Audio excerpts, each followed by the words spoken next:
Get ready, everybody.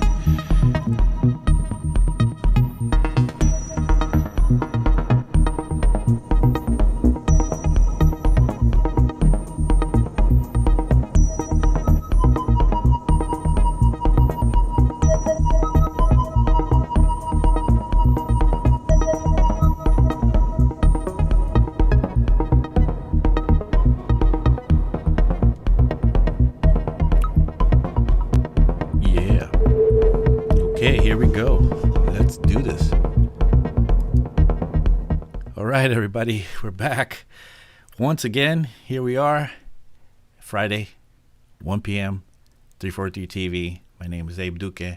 I am your host for today, as I am every Friday in our production basics show. I'm very happy to be here, as I always am. I look forward to this day my whole week. I think this is the highlight of my week.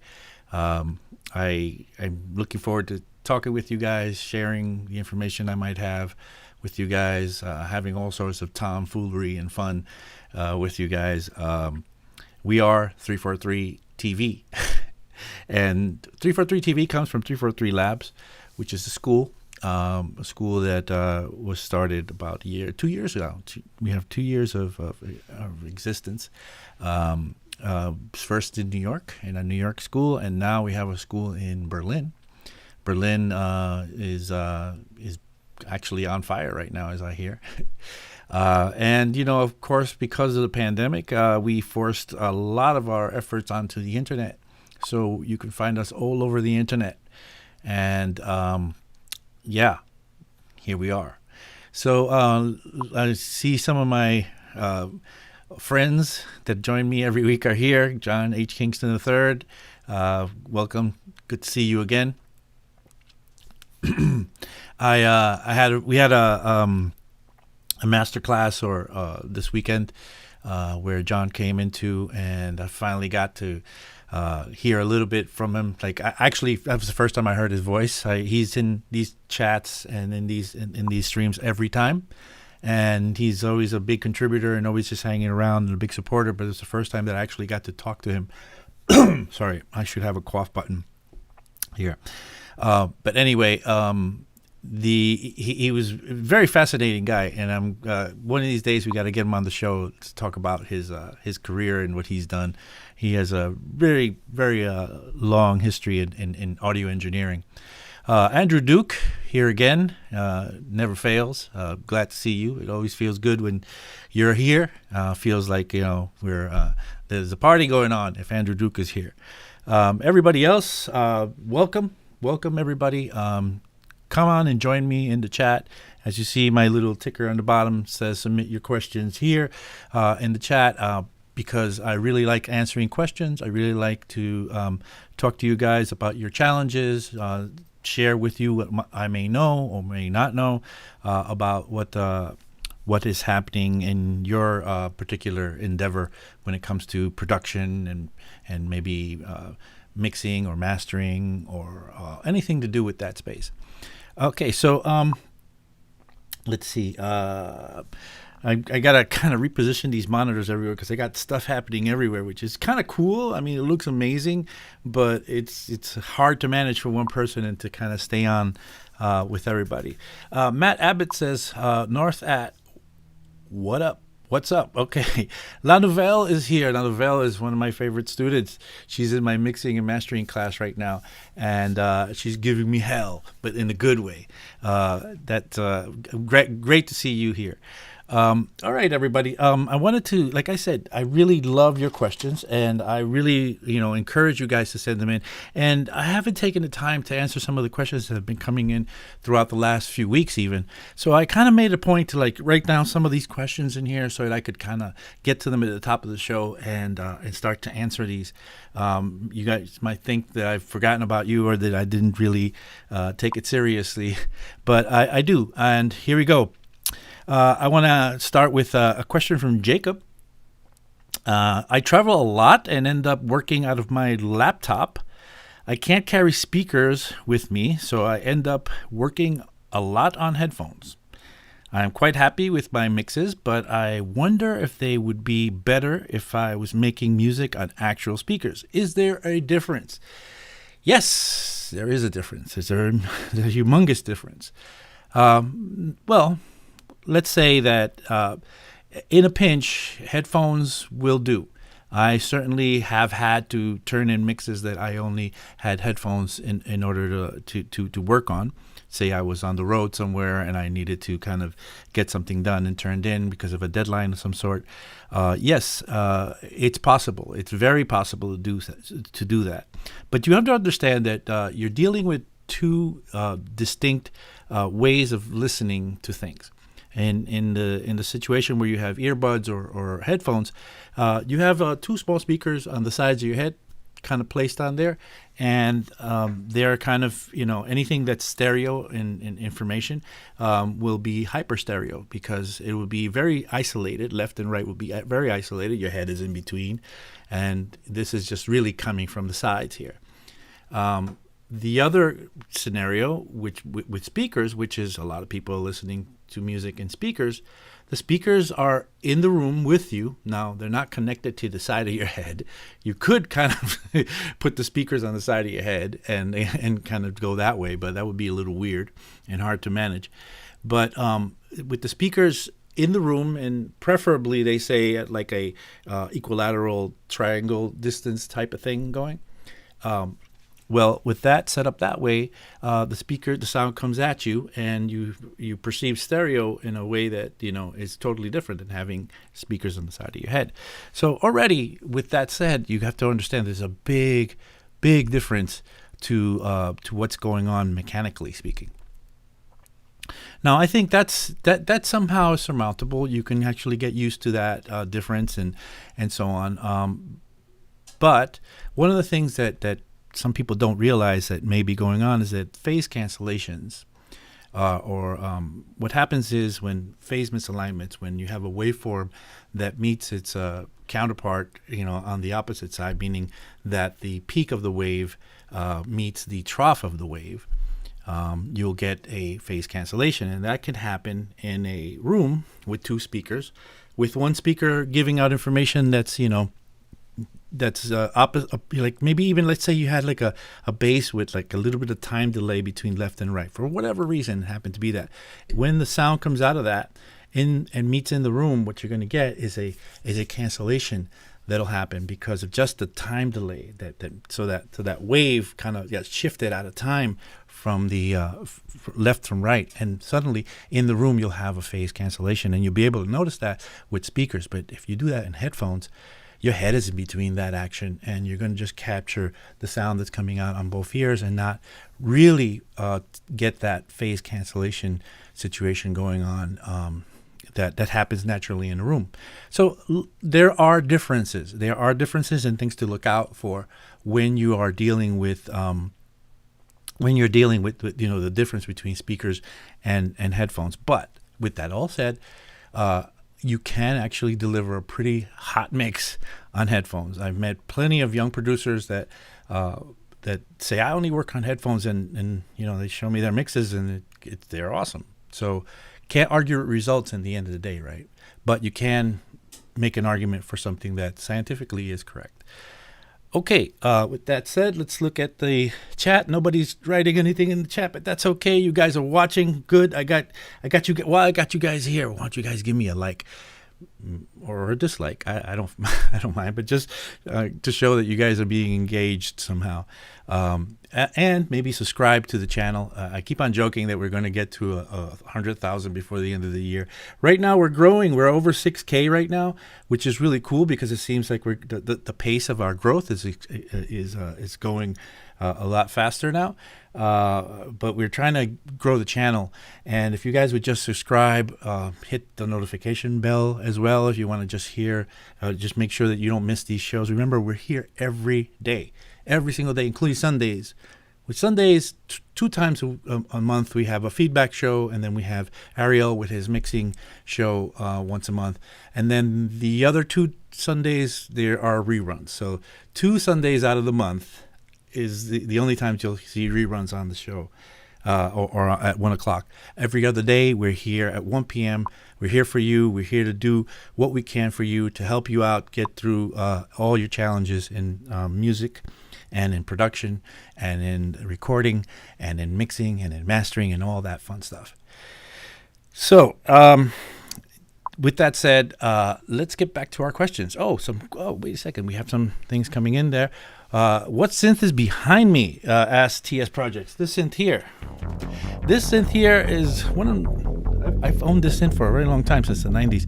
It's a Roland JP8000. The Roland JP8000 was the first kind of virtual analog synth that Roland came out with in the I think it was sometime in the late 90s that came out. It is a historic synth because this synth here has the famous what do you call it, the super saw. There was a saw wave that Roland developed, which they called the super saw, which was a number of different sampled saw waveforms kind of superimposed on each other and spread across the stereo panorama. So you would have one saw sound that was like ridiculously huge, and it became very famous in trance music of the late 90s and early 2000s. All that Tiesto stuff, all the big trance kind of chords came from this machine right there. I love. It's probably one of my favorite machines or synthesizers that actually from the way they look and feel. I love the way that the thing looks and feels, and I certainly have other synths that I probably like better in the way they sound, but this one just feels good. Okay, cool. Let's see what else we have in the chat. Tyra White is here. Very good. Welcome. Trudon D, what's up, babe? The topic of today is on habits and mindsets of pro music producers to avoid. I have a question on making a career as a music producer. How can I generate revenue as a music producer? Yeah, it's a hard thing to do these days, isn't it? But there's always possibilities. In music production, when I started music production, certainly it was a lot easier to make money, but you think it was. It seems that, since there was a lot more money to go around in the music industry, that in the, if somebody tells you a story that in the 90s, early 90s, they would get $5,000 advance for their album from an independent label, that would probably be true, and you'd think, how can that be? Right now, nobody gives you any money. But the truth is that in order to get to that spot, the barrier, the filters were different than they are today. The filters then were basically, I need some equipment, because you didn't have a computer that had all these things in it, where you can just get a DAW and keep going, and that's it. In those early days, you would have to buy a mixer, and then you'd have to buy a drum machine, and maybe you have a sampler, and then maybe a couple of effects units and a microphone and a way to record that, maybe a DAT machine, or earlier maybe just a tape, a reel-to-reel tape. This stuff got really expensive, and it got the learning curve, and the way to put this stuff together was ridiculous. And then even after like a year or two of collecting all this stuff and putting together your home setup, you'd have just enough to make a bare bones demo, because it wasn't the big stuff that you can get in your shiny silver boxes now. You'd have and then you'd get that, bring that to a label. The label would have to use their sense of imagination to think, maybe we'll take a chance on these on this act, and then go from there and pay for another studio to make another demo, because they would then just make a better demo to see if this is working out, and if it's finally working out, then they pay the big bucks for the big studio so they could make the real recording. And this was impossible to achieve and to land. These days there are so many other ways of getting about signing to a label or creating your own label. Bandcamp is out there. There's a lot of different barriers are gone, and some of them now exist that didn't exist before. Like there are so many more people trying to do it, so the competition is more. So as some things have gone away, some things have come up that change the thing, and I think it's hard as it ever was, and easy as it ever was to make it as a producer. Wow, lots of questions coming in today. That's really great. I really do love your questions. This is a broad question, and I can hope you can share the inputs. Okay, that was for the last question. By the way, you lost weight and you look good. I didn't lose weight. I really didn't lose weight. I need to lose weight. Thanks for that, though. Thank you. Send you your money later. Studio's looking good. Yes, the studio is coming together. This is a new studio I'm putting together. It's supposed to be both a streaming and a recording studio. It's big. It's hard to show you everything that's going on in here, but it is coming together. Every week I'm going to be bringing in more of my gear. I have another studio now for the time being that I'm still using in Queens, because I moved from Queens to upstate New York, and so I'm back and forth for a little bit. I don't know what gear to keep where, but yeah, I'm really kind of loving this studio more than the other one at this point, so I might just be grabbing everything and bringing it over here. Let's see, a lot of rave and other classics been done with that synth. That's right, a lot of classics done with that synth. Okay, can you share a little bit of how you got into music and how your journey has been so far? Wow, I got into music, I would say I bought my first synthesizer in 1983 with money from a paper route. And it wasn't enough. I worked for a year on my paper route and still didn't have enough money to buy it. And my dad came in and paid for the rest of it and said I could, pay him back. And he actually never charged me for it. He actually just let me have it, because I guess he saw how dedicated I was to that. Got involved with DJing in the early 80s, and got involved with producers in the early 80s and mid 80s. I would say people like it's the time when I met people like Joey Beltram and Victor Calderon and Gene LaFosse, who had this studio called Program 2 Studios, and a lot of the very old New York house heads. Got into that scene, started to go into clubs a lot, started to produce, tried to start my own label because things weren't working out with other labels. Started my own label, I think, in 91 or 92, and then worked that for a little bit, had a little bit of success, and got signed to a German label. I'm trying to go fast here with my history. Got signed to a German label in Munich called Disco B Records, where I did at least 3 albums on, and had several releases in the meantime on my own label and other labels and remixes. Had a pretty good run, and then quit music when I got married, and was out of music for about a year or so. And then I asked my wife, hey, I am bored, can I go back? Can I have one more year of trying to make music work for me? So I went back, and in 2004 or 5 I had some pretty big hits, which was lucky to have, and that kind of blew the doors off of everything. And then I started touring the world and producing for bigger acts like the Pet Shop Boys and the Chemical Brothers and Moby and people of that sort, and then ended up touring the world for a long time until around 2011, when my wife got pregnant and I wanted to stay home with the kids, because there were twin girls coming and I didn't want them to hear daddy's on the road. So what I did is I kind of just left the road and took a detour to teaching, which was something I always wanted to do anyway, and I got the opportunity to go to Dubspot, which was an amazing place to land. And after Dubspot died, here I am with you guys here at 343, which is also another amazing place to land. Well, you guys are really hitting me with the questions today. Glad to hear this. So Trudon, really, Chemical Brothers and Moby. Yeah, Chemical Brothers and Moby, and the Pet Shop Boys too. The Pet Shop Boys asked me to produce their album at one point, and I had to turn them down because of my touring schedule.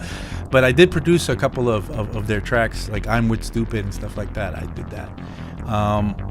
let's see. Okay, so wow, I have more questions. What time is it? We're moving along, so let me just get through these questions. I really wanted to get through these questions that people were sending me, because they're emailing them to me, or sending them other ways through Facebook and stuff like that, and I want to answer. How do you know when a song is finished?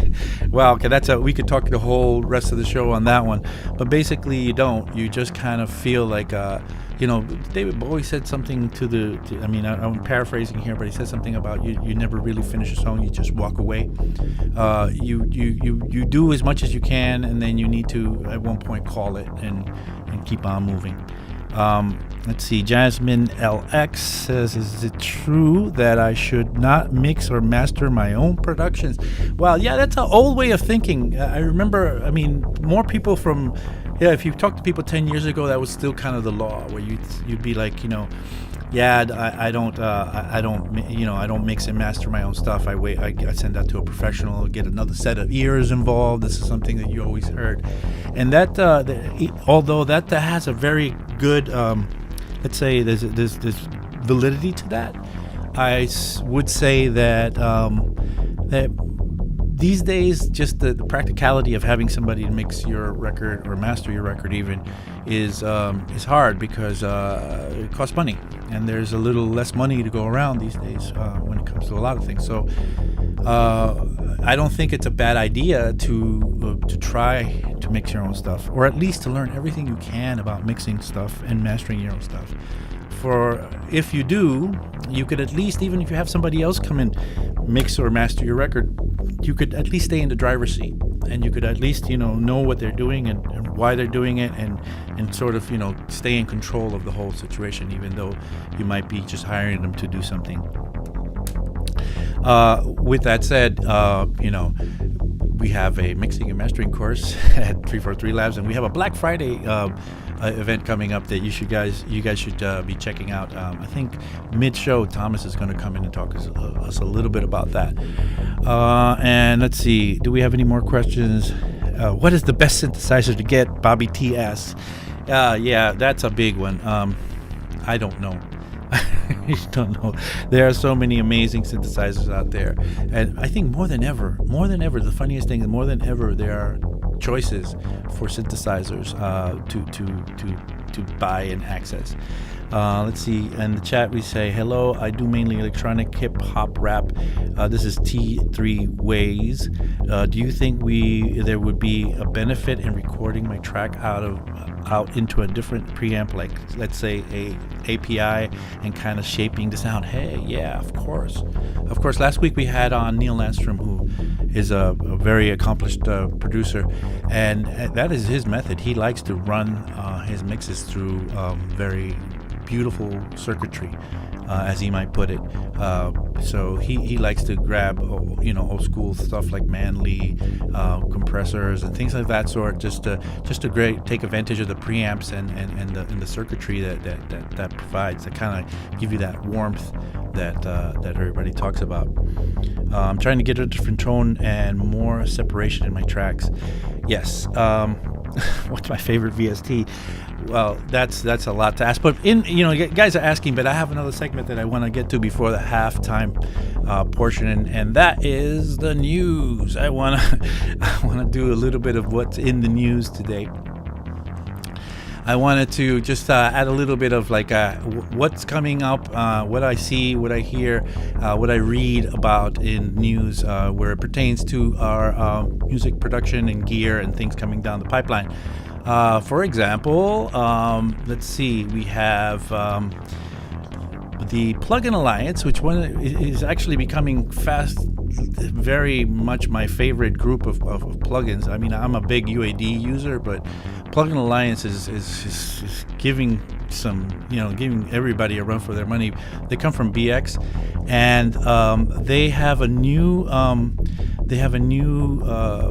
plugin called the what is it called? The Dear Reality VR monitor, which is they're getting into the space that Sonar works and people are doing now. With DR/VR monitoring, you can now mix anywhere, anytime, without the need for expensive acoustically optimized control room. It allows you to virtually transport yourself to the perfect listening space, whether you are working in stereo, in surround sound format like 5.1 or 7.1, or even a complex Dolby Atmos formats like 5.14 and 9.16. So basically, it's the stuff that kind of mimics you being in any space by just using your headphones. Really cool stuff. That's just been announced. Let's see, what else do we have? We have Behringer. Behringer is announcing. I have a little picture of it. Behringer has just announced a monopoly analog 4-voice polyphonic synthesizer. Behringer has been doing this lately in the last year or two. They've been pretty much grabbing any and every classic synth out there, and they've been making new kind of cheap, and by cheap I mean inexpensive. Some of them you can argue that they're cheap in the other way, but most of the time there's pretty good sound coming out of these things, but they're inexpensive, meaning that they're not going to break the bank on you. And the Monopoly is the newest addition to what they've announced. It's pretty awesome. I was very big Korg Monopoly fan, and now you can get your Monopoly. I don't know, to say how much they're going to be asking for it. I'm sure it's nothing near what it would cost you to get a new a Monopoly, from even a vintage one from back in the day. It's probably just a few $100 if you ask me. I don't know. Don't quote me on that. Okay, that's the Korg Monopoly. Let's see, what else do we have? Antares announcement from Antares. They announced the Auto-Tune Hybrid for Avid Pro Tools. So Antares Technology, inventors of Auto-Tune and global leader of pitch correction and vocal effects, announced Auto-Tune Hybrid, a brand new edition of Auto-Tune created exclusively for the use in Avid Pro Tools platforms.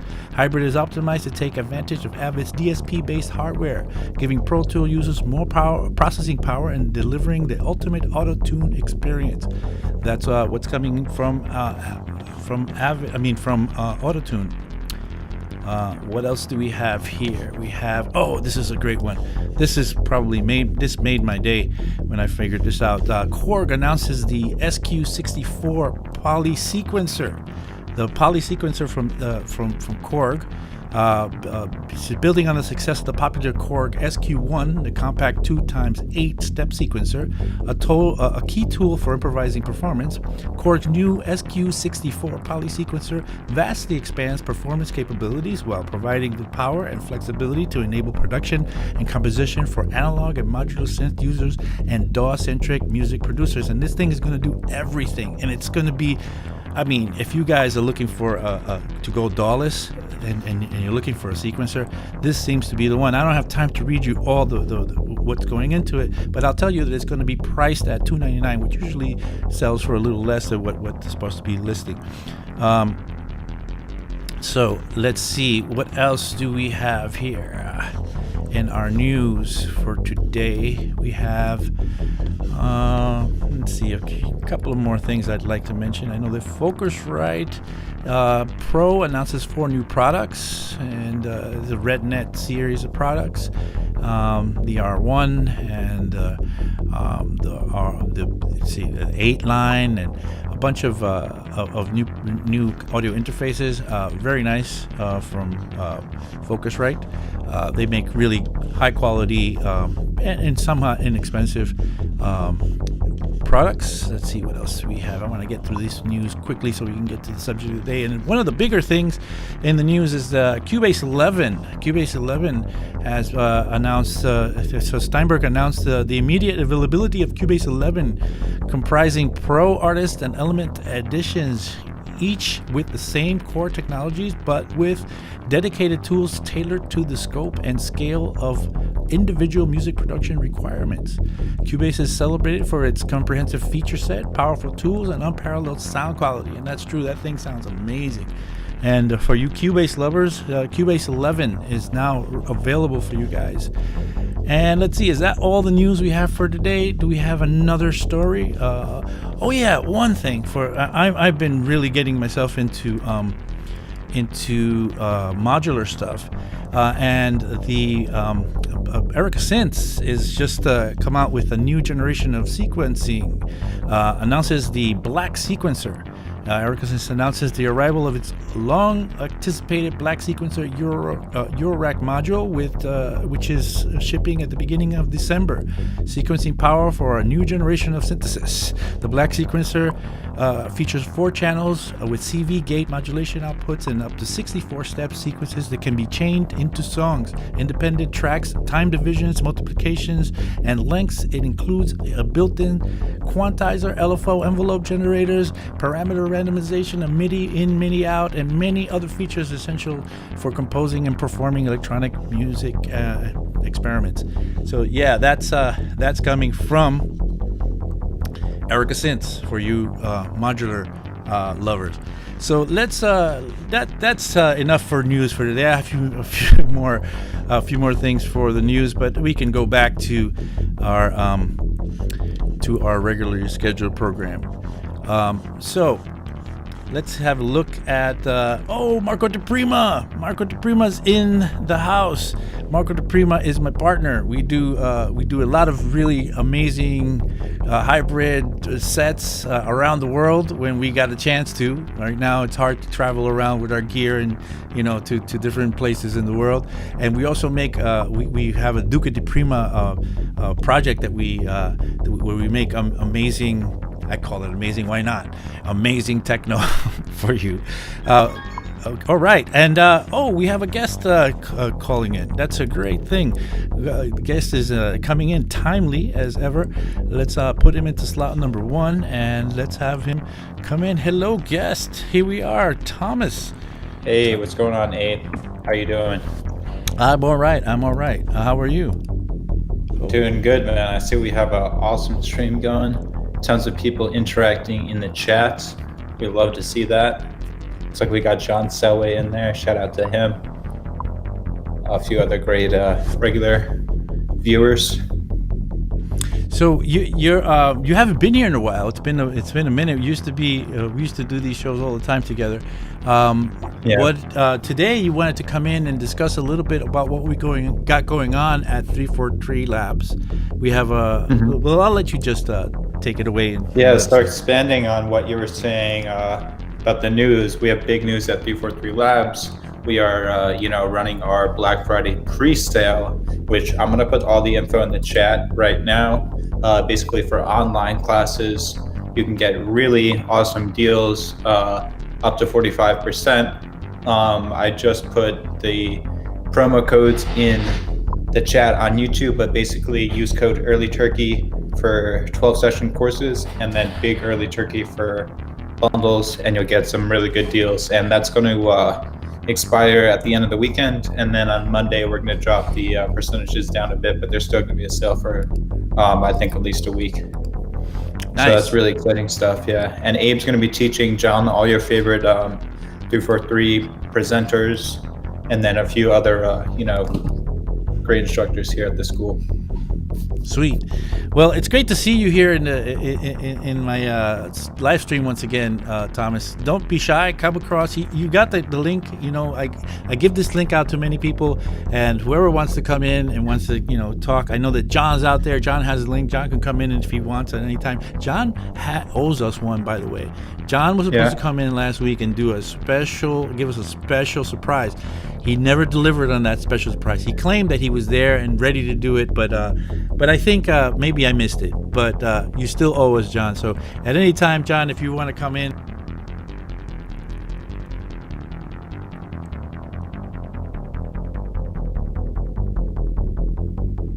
Okay, I don't know what happened there. I hope we were okay. I think I lost the stream for a little bit.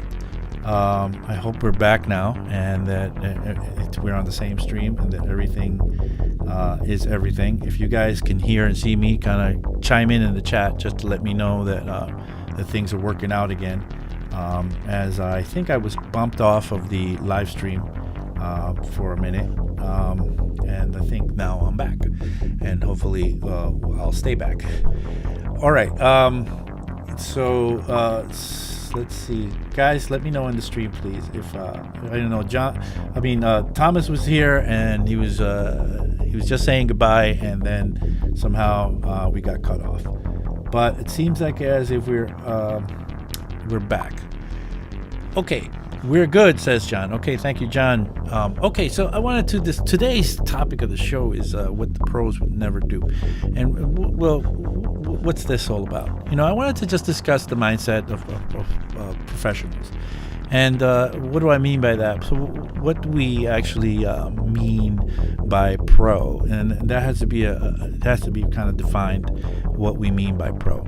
So pro can mean a lot of things depending on what you well, let's look at the definition. So in the dictionary I looked up, a professional is engaged in a specific activity as one's main paid occupation rather than a pastime. So you could say somebody that does this for money, for a living. Or here's another definition that I kind of enjoyed seeing in there, which is a professional, is a skilled practitioner or an expert. So you have to decide where you stand on that. Is your idea of being pro, just being really good at what you do and just being, knowing that you're the best, or does it mean that you're somebody that's trying to actually make a profession out of it, meaning that you're trying to get paid out of this whole thing? And those two things, and the understanding of those two things, come with different approaches and different paths. You have to walk different paths with that. One has to secure your money. Your revenue. You have to have a revenue stream from this, and the other one is maybe not based on that. The best case scenario, I guess, if you're making music and you don't have to live off of it. That way, you don't have to make the compromises that sometimes you might have to, if you have to get paid from it, because maybe you can sell out or something like that. All right, so let's continue here. Now I had just to that story. I like to tell this story a lot. I had a student one time. Maybe I've told you guys this story once, but I had a student once at the old dub spot, and at the dub spot we had the way that the courses were designed is at the end of the course of a level we'd have several levels, but at the end of any level every student would present their project for that level.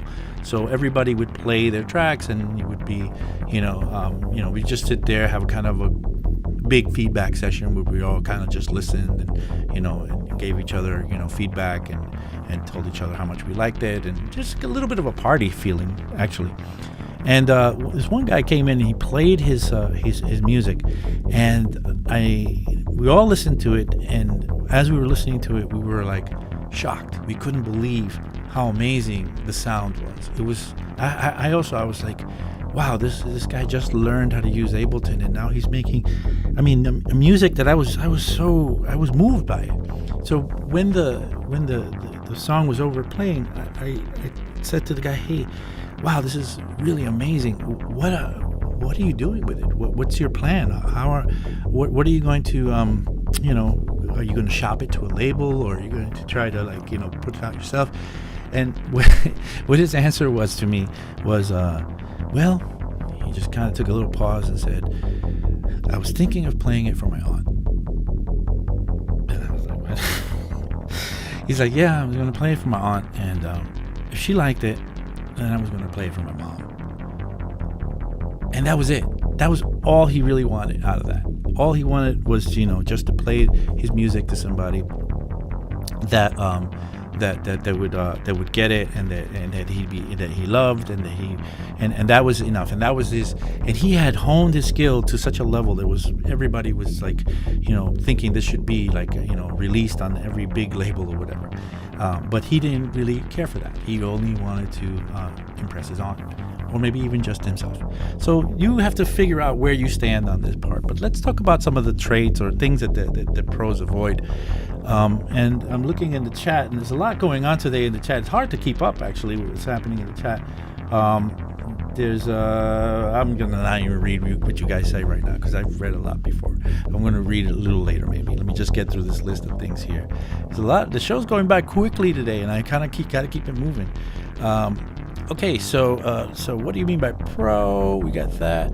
So one thing. So I just I sit down before I start these classes. I sit down like the night before or something like that. I was just gonna try to show you where I have my little notebook. I can't find it right now. It's hard to pull it out of here. I have this notebook where I kind of writes things in and kind of work out my lesson plans or my show plans for the next day. And I was sitting there last night. Whoa, almost knocked the cup over. I was sitting there last night trying to get my ideas together for today and to talk about it. And I just wrote down a bunch of things that I thought that from all the pros that I've encountered in my days, and it's been at least 3 decades of me doing this, what I've seen, some of the things that they avoid, some traits that they avoid. Oh, Marco De Primo says amazing new studio. Thanks, Marco. So let's go. Let's see. Let me just start putting these things in. So here's one. The pros never let themselves be undervalued. So as a pro, you have to value and get to know exactly what your skill set is, and make sure that your skill set is valued and is taken seriously. Not that and this, I guess, it means when dealing with labels, when dealing with other producers, that you stand your ground, and not that you're arrogant or anything of that sort, but that you don't kind of shy away from saying or doing what you can in these situations. There's an amazing producer, a guy named Man Parrish, who did some of the most amazing recordings in the early 80s. And last week when we talked with Neil, he referred to him, and I had him come into our classes in Dubspot one time, and he gave the class a talk, and one of the students asked him, hey, if there's anything, because he did a Q&A, and the student asked him, is there anything that you would have done differently now that you're so long down your career? And he said, I wouldn't let other people's opinions of me or my fear of not knowing what I'm talking about or lack of skill hold me back from doing the things that I thought would be possible. So that really kind of hit home with me, because I sometimes would tend to keep quiet and not want to really stand up for my opinion. So just value yourself. Let's get through these. Let's get to another one here. Never wait for inspiration to work. And what do I mean by that is that if you wake up today and you're like, hey man, I'm inspired, I'm going to go make some music, that's awesome. Go to the studio, make your music. But if you wake up the next day and you don't feel inspired, well, you should go to the studio anyway. You should go in there, start working, and start cranking through. Pros, especially pros that are trying to get paid, are always moving forward regardless of how they feel. How they feel actually has nothing to do with it. They show up. Basically, one of the keys to blowing up is showing up. You show up every day to do their work, and regardless if they're really inspired or feeling psyched by their work, or if they're really feeling not in the mood for it. And a lot of times when I'm not in the mood for work, I will find myself coming into the studio, turning everything on, starting to get things going, and eventually, within maybe 20-30 minutes, I start to warm up inside myself. And then by the end of the session, I'm super glad that I showed up. And I'm super glad that I actually did it, because by the end of the session, I'm really into it. I'm really like, hey, I'm happy that I did that. So never wait for inspiration to actually get some work done. Let's see what else I have here. So that's what's next. Never never is unprepared. I wrote down never is unprepared. Well, a producer, a pro never is unprepared, and that's what I meant to say. So, always hone your skills. Always get everything ready. When you have a session coming up, when you're going to meet people at the studio, for, hiring a big studio, let's say for a big recording session with vocals or whatever, have everything ready from your end, so that when it's your time at bat, when it's your time to do something, be ready to give 1,000,000%. Be ready to if you have to sing, be ready to sing. If you have to provide new song lyrics, have them all written out. Though a lot of times I've seen many times in studio sessions where singers will come in and start writing in the studio session as if that's the way that things are done. Some people do it that way, but I think that as a professional, you'd be better off being prepared and I like to walk in over prepared over 100 times than I have to be for any session, so that I can be delivering at a gazillion % every time. So let me keep on going. Let's see. Lavelle says the notion of comparing can be a killer. I don't know if she's referring to something going on in the chat, but maybe I'll get a little clarification on that later. Sometimes that's when you get your best work done. That's true. Sometimes when you do just show up and you feel like you don't feel it, but you just work through, you get some. I've had many of that session happening. Inspiration is a myth. Just do it. That's true. Just do it is a bit of cliche, but it's true. Inspiration is a myth. You can get in. It'll draw you in. Inspiration will draw you in, but in the end of the day, once you start doing it, accomplishment is the thing. You talked about doing your own thing, right? Meaning that notion of comparing can be killer. Still not sure what you mean, but we'll maybe, I'm sure you'll clear it up. All right, let me keep going. You talked about doing your own thing and can be confident in that. Oh yeah, I know, but you have to find that confidence. You have to find that confidence somewhere. It behooves you to foster and to kind of feed your confidence, so that you don't. The lack of confidence is just not going to help you in any way. And I'm not talking about arrogance. Arrogance is another story. Confidence, real confidence, comes from being prepared. Comes from maybe not taking everybody's opinion so to heart. It's a hard thing to do, but one of the things that you need to be working towards, because it's going to be it is one of the traits that I've noticed in pros. Let's see. Spend time dwelling on failure. This is what the producers don't do, right? So these are the things that the producers, the promoters, pros don't do, which is spend time dwelling on failure. So a lot of people, and not only pros in the music industry, but in any industry, I find that pros will come in and just try something. As soon as it doesn't work, and it's obvious it doesn't work, they don't sit around crying and moping about it. They just turn right around and start on the next thing, and don't give a second thought to what just happened. Just keep moving forward, and then keep on going to the next thing, and keep on going to the next thing, almost in a serial sort of way. So that and that finally, those that know how to be hyper successful, finally they realize that that doing this, having this behavior, ends up with a lot of failures, but a lot more successes than they would have if they just kind of sat on their hands.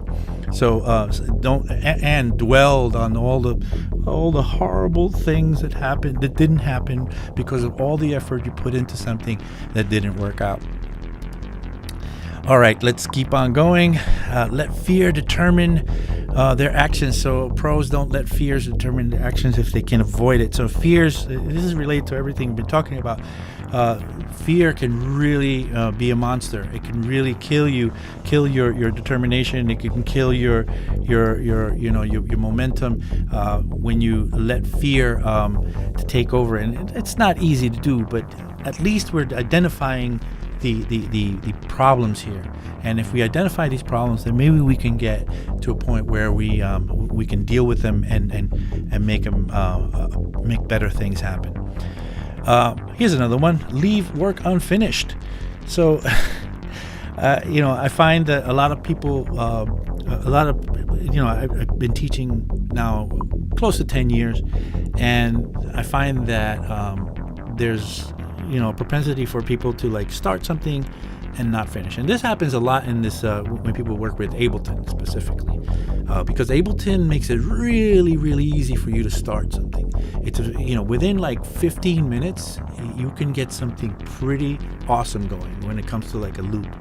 But at the point where you get to that, moving it on to the arrangement and actually committing and making all these calls and decisions, this actually becomes work. And I find that many, especially Ableton producers, but all producers do it, with all DAWs, that you have so many unfinished, doodles.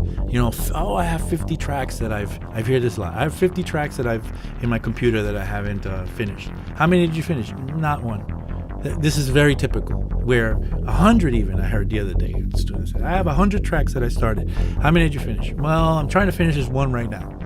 Okay, but as soon as it gets hard, you feel like, the easiest thing is to start something new and then move on to the next thing. Pros, follow through. You need to follow through. If it's obviously not working, for whatever reason that you determined that, then maybe yes, you do have one time or two times a pass on moving on to something else. But to make it a kind of a habit of starting something and not finishing it, that's a no-no in my book. So let's have a look. True Dawn is asking,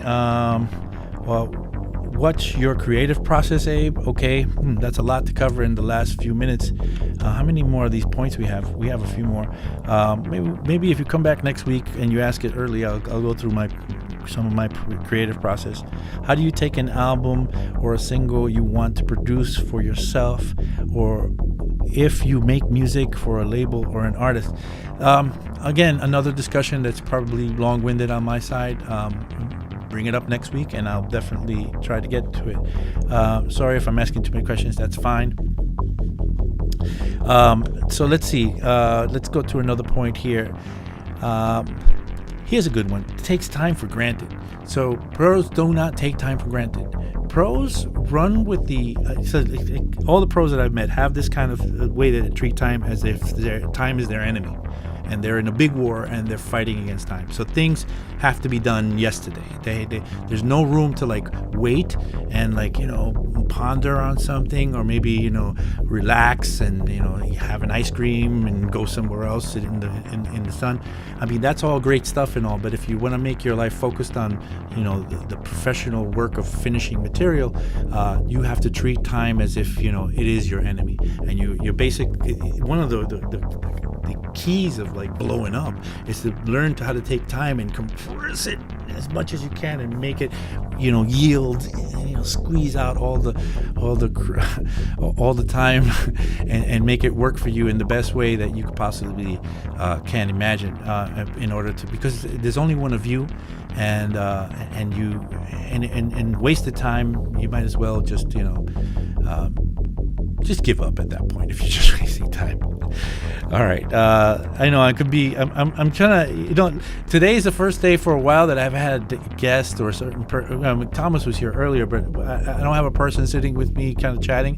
So it's hard to just rant about the stuff without having somebody to kind of back and forth with.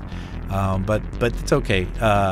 So if I'm ranting a bit and sound a little bit crazy with my rants here, put up with me, please. Let's see. What's the next one? Things that pros don't do. Avoid making decisions. Yeah, pros do not avoid making decisions. Any move is better than no move at all. So if you have a decision to make, or you have a call to make, to hide from it, or to go do something else and avoid making that decision, or not making the call at all, that's just it's worse that it could ever be than even making a bad decision. Because at least with a bad decision, well, you can move somehow forward from there if it doesn't work out. But maybe even with what you think is a bad decision might have been the most brilliant thing that ever happened. But if you make no move, nothing will happen. So do that. Avoid making decisions. Don't avoid making decisions. Sorry. Invest time in unproductive individuals. Okay, it was late night last night when I wrote this. And what did I mean by this? This is that, you got to. This goes together with valuing yourself as a pro. And when you're working as a pro, you don't want to start to work with somebody who doesn't take things and hold the same values that you do. You don't want to have this kind of approach to things that is that you have a high regard for, time management and following through and training and being prepared, and then you get together with somebody to collab with, let's say, who's probably even more talented than you are, but doesn't have these values, that you're not doing yourself any favors by pairing yourself or working with anybody that doesn't hold these same values in the same regard, even if they're more talented than you, because they'll bring you down. They'll pull you down to their level. And it's easier to pull somebody down to a bad level than to pull somebody up to a good level. It's really hard to pull somebody up to a good level, and it's very easy to pull somebody down. So avoid these type of individuals. Okay, almost done with my list here. So pros are not fixated, just again, it was late last night. Pros are not fixated on toxic feedback. And what I mean by that is that, well, a lot of the times when you start blowing up, right, when you start getting a lot of attention, then you start getting a lot of people writing about you, like publications, Mixmag or this Billboard or whatever. They start writing about you, and they start saying all sorts of things. And not only that, but on these blogs, on that, and a lot of people, when this happens to them, is a big mistake. They'll go and they'll obsess about reading every little detail, every little thing, or hearing, trying to figure out everything that everybody's saying about them, and they'll take it to heart, the good stuff and the bad stuff, and especially the bad stuff, because the bad stuff tends to be the stuff that you kind of internalize the most and torture yourself with. This is a waste of time. If you could just get rid of all that stuff, this would be great. So now I know it's a good problem to have, because that means that you're blown up, right? But even before you blew up, when you're trying to blow up, toxic feedback can be a bad thing. So be careful who you get feedback from. Now, I believe good feedback is a great thing. So at 343 we have these feedback sessions. When we used to have them in person before COVID, we would have a group of like-minded producers together, and maybe an instructor sitting in a room and playing music, and everybody was in a positive mindset. Everybody was trying to help. Everybody was in the same struggle, and there was really a lot of love in the room. And so the environment was a very helpful feedback situation. But a lot of the times you can receive feedback from people that are haters, and the worst are the secret haters, the one that really want to see you fail, but they don't want to. They want to pretend that they're your friends at the same time. So be very aware of what feedback can have on your psyche and on your production, because it could totally paralyze you from keeping on and going forward. Okay, that's all I have for you for as far as all these little things that pros, all these traits that I see, or these situations or characteristics or whatever that pros try to avoid. And we're getting close to the end of the show. Thank you so much for coming and being with me and letting me just talk and talk and talk and talk. Sorry for that snafu in the middle of the show where it kind of died off for a bit. I hope it doesn't become two streams or two videos on the channel, which that would be a little bit interesting to see how that kind of goes. Again, 343 TV. We're here every day at 1 p.m. We will even do Sundays twice a month. But pretty much every day, discussing production, discussing recording, discussing mixing, discussing mastering, discussing sound design, discussing how to make techno. Tomorrow, John Selway makes his techno show, and come and join him tomorrow. John is in the chat somewhere. He didn't come on to the show today because he's still shy. But John, you might have to come on next week and provide us with that surprise. I'm going to try to bother you this week about that. Anyway, everybody, thank you for being here. Marco DePrima says that 343 team is amazing, all top professionals. Let's see. Nanavel says, thank you, Abe. Thank you, Maya. So lots of action in the chat today, and lots of ranting from my side. Once again, my name is Abe Duque. I am an instructor at 343 Labs. Come and take a class with us. Come and check us out at 343labs.com. If you want to see our German site, which is in English, go to 343labs.de. And you can take classes in Berlin, and you can take classes in New York City, and you can take online classes at any time on the interweb with us at 343.com. So with that, John says we're good. I guess we're good for next week, right? Is that what you mean, John? Anyway, see ya next week.